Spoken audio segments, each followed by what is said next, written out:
The ability to be able to tell a story when it comes to cyber. You could be addressing an issue, doing all the technical work behind it. However, if you're not able to explain it to a non-technical person, and you're not able to tell a story of why you need that tool, why is it that you're doing what you're doing, if you're unable to tell that story, that would have impact on what you do.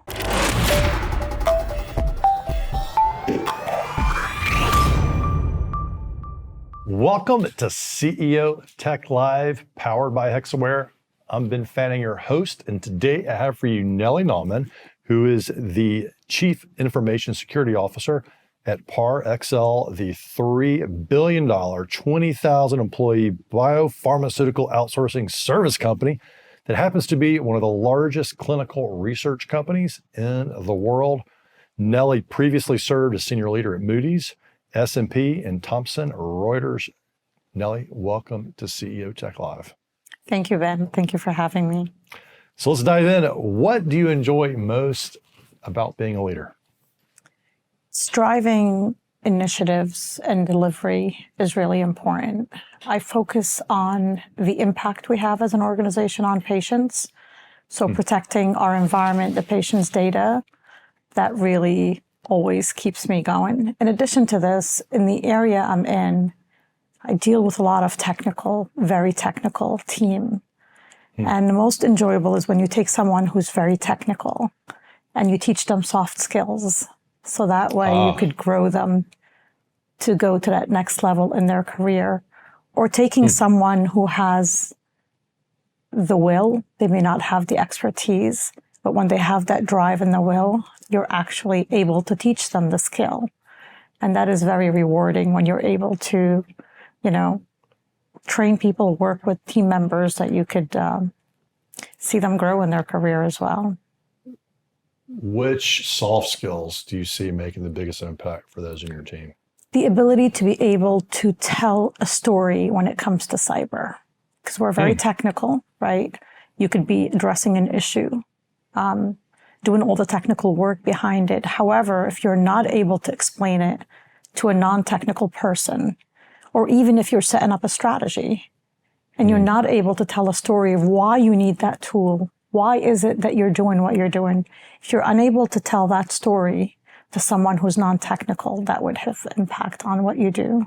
And also having agreement from others to be able to say, yes, you can have the funding for XYZ tool. Yeah, telling the story is so powerful because it allows you to take something maybe abstract or something and gets it out of the spreadsheets and the numbers and makes it more compelling. Is there a certain story framework you like to use, or when you say, hey, you need to work on your storytelling and narrative usage how do you approach it with your team? I approach it in a way where you think about the threat landscape of what we're seeing in the industry right now. How are threat actors behaving? What are they doing? What tools are they using to attack organizations? If you understand that, of course, you have to have your best practices in place and all the controls you should have in place. However, when you understand how adversaries work and what you need to put in place to reduce that risk or their ability to infiltrate your environment, that's very powerful. So the ability to say, think of it this way, and I've used this before. If you know someone is coming at you with a weapon, if you know what they're using, you'll be able to get something to defend yourself. If you don't know what they're using, you might just bring the wrong type of controls to be able to help you defend yourself, right? So that's how the storytelling is. So you got to know the threats, so you know how to defend yourself. Correct. Yeah, it makes a lot of sense. And there are new threats emerging every day. Goodness gracious. Yes, the threat landscape has changed drastically. What's most alarming, at least for the health industry, is that we're seeing a very large increase on hospitals, children's hospitals, cancer centers. So the adversaries now are ruthless in a sense. It doesn't matter who they're targeting. If they have a goal, a benefit they want to get out of that cyber attack, they will launch it without having that. Maybe we shouldn't touch the health sector. Yeah, there is no sacred cow here. They're going after healthcare. They're going after utilities. They're going after anything. Yes. Yeah, it's that's why we have CISOs, or that's why organizations probably should have CISOs. It's important. It's the team that's behind, right? I come up with the strategy, but I have an incredible team as well that's able to deliver on on the initiatives we have. So one of the things I was looking at your background, Nelly, I mean, you've worked for some serious financial powerhouses, Moody's, S&P, Thomson Reuters. After so many years of finance, though, you jumped to biopharma. Yes, I did. What inspired that move? When I decided to I wanted to change, and I started working with recruiters.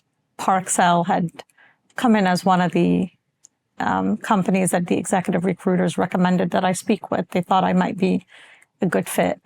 Once we had I did not know what Parexel did, but I did know what trial drugs were since I was personally impacted. My dad was on 2 trial drugs during his battle with cancer.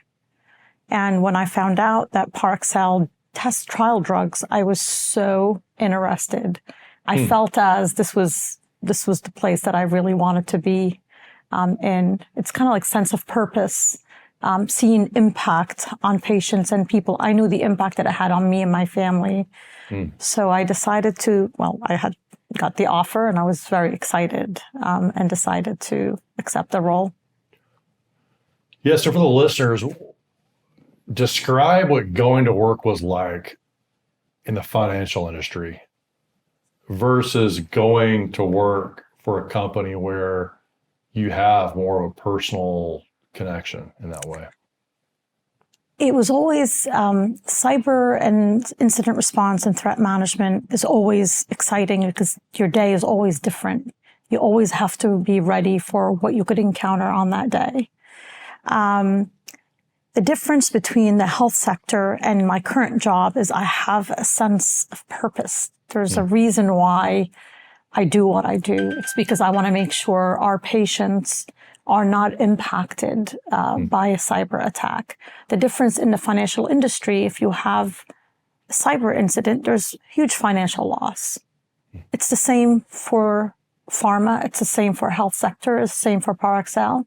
However, there's more impact because if someone cannot get their trial drug, there's impact on their health, there's impact on their family, there's impact on their lives.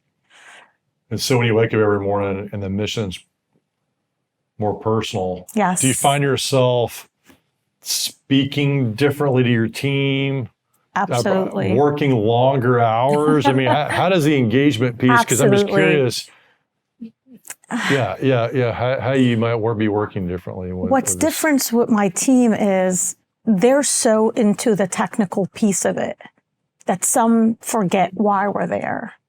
So you always have to remind them when we win a study, when we have more business, I make sure that they're aware that they contributed to that work. Right? It's very important for them to know why they're there and how they contribute to that bottom line that, the sales team, we have a new sponsor, maybe a new study that we have. However, it's really important that they also understand how their work also impacts lives. So I find it to be very impactful when I speak with my team and stress on that point of, I know you're very technical. I know you're in your own world, doing your work, but at the same time, there's impact on other people's lives. That's how I keep them motivated.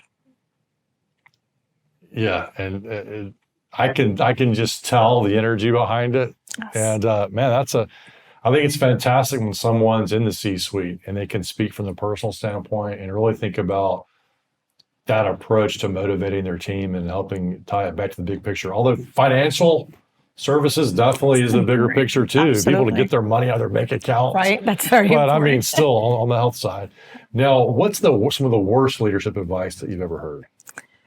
Several years ago, many people have heard the fake it until you make it. And I personally believe that is the worst advice you can give anyone.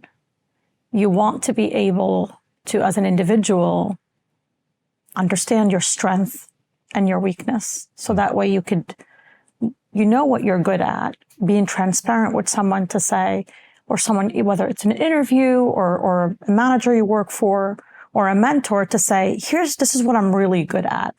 And this is what I'm not good at. However, I can learn and I could be better in what I do, right? I can learn that. But pretending that you know something and when you don't, I think especially for women, that could potentially impact them in an adverse way, right? Meaning, I strongly believe that if you have passion about a topic or something that you love doing, you focus on that. You don't have to fake it. Your passion will come through. If you know your stuff, you can gain a seat at that table because of your expertise, your knowledge, not because you faked it to be at that table. So I think there's a big difference when someone uses that term. I, in fact, always, as I mentor, and especially with young women, to say, no, learn the topic, become the expert in that topic. So when you speak about it, you come on as a knowledgeable person, not someone who's, So are you recommending, it sounds like acknowledging maybe you're acknowledging your knowledge gap. Right. But then saying, I'm going to learn it. Exactly. Or I'm going to do it. And be transparent about it. It's very powerful to say, I don't know, but I will figure it out, right? Versus, I'm going to pretend like I know. And people will notice that you don't know the topic. That's not going to have positive impact. In order to have positive impact, being transparent to say, I know I have these areas I need to work on, but I know I could learn them. I think that will help more than pretending to know something you don't know. I can see that. Yeah. I can see that being a powerful way to approach it versus just faking it. People are like, I don't believe that they know what they're doing here. Exactly. And especially, I'm thinking about that from like a promotion opportunity standpoint, but also with your team. And you're surrounded by a lot of technical people who know their stuff. And a lot of times bosses might be faking it with the team. Do you ever have those moments where you're like, I don't know that team, I'm going to go find it out? Or do you feel compelled as CISO to have it down sometimes? I think it's important to recognize if you feel as someone does not have the skill set. If they have the will, you could teach it to them. If they have neither and they're trying to pretend, that's not going to go well. And everyone, people will pick on that. I think it's important to focus on your strength versus on, pretending to be something that you're not, right? So that comes also to being authentic. Being your authentic self. That is the best advice I've ever gotten in my career. I know you asked what's the worst. It's fake it till you make it. What's the best is be your authentic self. Right? When you're yourself, people see through it, right? And they could work with you when you're being yourself and you're being authentic. So over the years, what's been your biggest source of inspiration and what's a difficult time it got you through? I don't think it's one source, right? I thought about this. There's so many things in life that could inspire you day to day. And sometimes some are much bigger impact on you than others. One is coming from, my family. My parents immigrated with us, 4 children. Where from? Lebanon. Wow. And they came with nothing and showed us that you can work hard. It's integrity, it's hard work, and it's commitment. And if you have that, you will make it, right? Don't fail. Keep going. It's in your hand. No one's going to come and do it for you. You do it for yourself. That has impacted me, I think, on a personal level and professionally as well, right? Then I also I'm not a risk taker.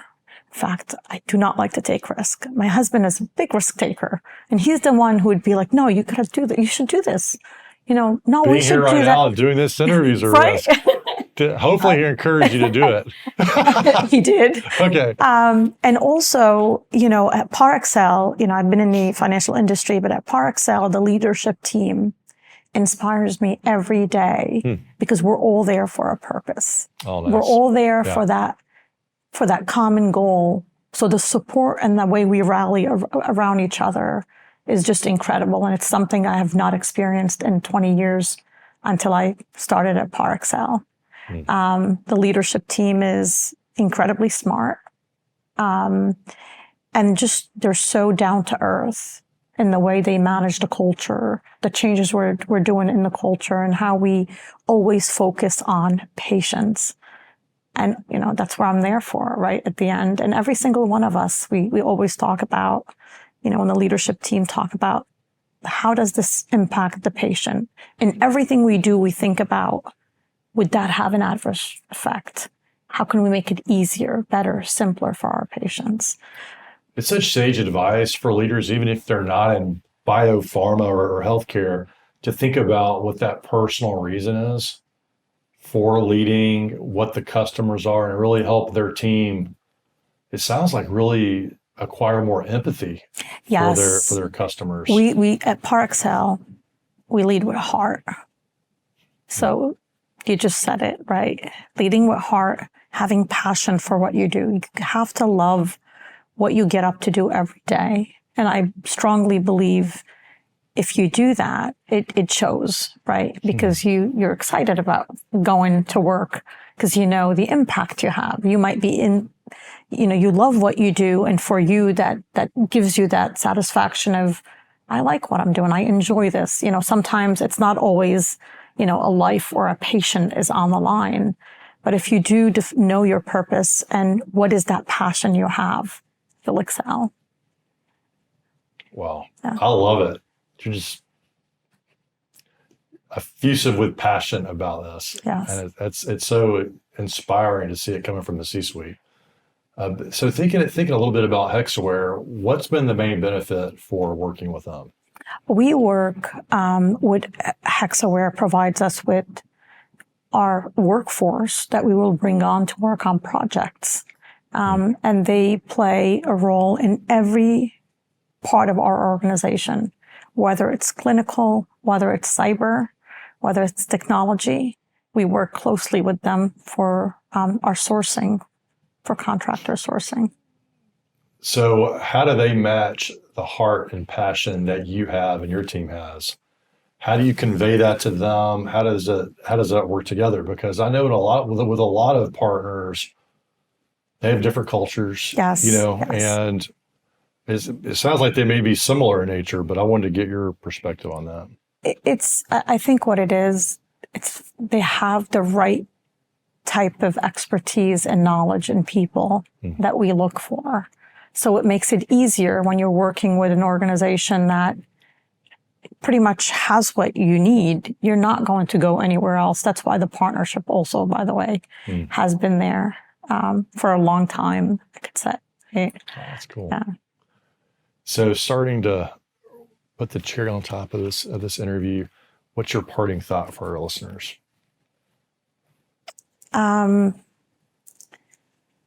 Set a goal and a roadmap of what you want in life. I learned a while back, someone asked me, what do you want to do when you're older? Like when you're, I was younger at that time in my life. And I thought about it and I said, well, I don't really know what I want to do. I mean, I had a job, but I wasn't sure what I wanted to be or where I was heading. And she asked me, well, how are you going to get there if you don't know where you're going? So if you're going to point A to point B, do you just get in the car and drive without knowing where point B is? And I said, no, I would actually map it. And she said, it's the same for your career. So from a career perspective, look for that goal that you have and don't let a failure impact you. Use it as a stepping stone and take risk. Take risk early on in your life. Don't wait until you're older. I said that was the last question, but I have another one. Your rapid, it seems like a very rapid ascension to the C-suite, to executive role. Oh, it took 24 years. All right. Well, Moody's, S&P Thomas. So you were getting there 20 plus years. When did you believe that you were going to have a seat at the table in the boardroom as a C-suite leader? It was when I interviewed for Moody's. That's when I realized that they're seeing something that I might not be seeing in myself. They were very difficult. The interviews were 10 people, very long, rigorous interview. And I was working for a competitor at the time. So when I was hired, that's when it was also the mentors and the former CISO that saw that, they really wanted me to be on the team to work with them on the program. And that's when I started realizing, and it was my first board meeting was at Moody's. And that's when I realized, okay, I have the knowledge to be able to speak about this topic. Sometimes, as you know, we doubt ourselves, right? Sometimes That's you're not human sure. nature. Especially when you're in a new situation yes. with a name brand like Moody's. All of a sudden, you're in an interview with 10 people. Yes. And you just kept going. So what were you doing to keep going? I mean, they saw it in you, but it's delivery. It's delivery. It's being able to build a very strong team. I'm as good as my team is. You could be a great leader if the team you have that you're managing, one, if they don't align with your vision, if there's trust is very important. You build the team and ensure they understand and reward, when someone is doing good work for you, don't take that credit, give it to the person who's doing the work. So I think building a very strong, capable team was a plus. And then you grow your team, you get them to the next level. You pay it forward, right? That's the best way to say it. Pay it forward. So I have many people in my career have helped me get to the next level. And I do the same now. I pay it forward by recognizing specific skill sets in some team members and identifying that person. I'm going to work with them to get them to that next level. And you help them with their career path. Wow. All right. That's a great one to wind up on. Pay it forward. Pay it forward. Nelly, thanks for coming on the show today. Thank you so much for having me, Ben. I appreciate it.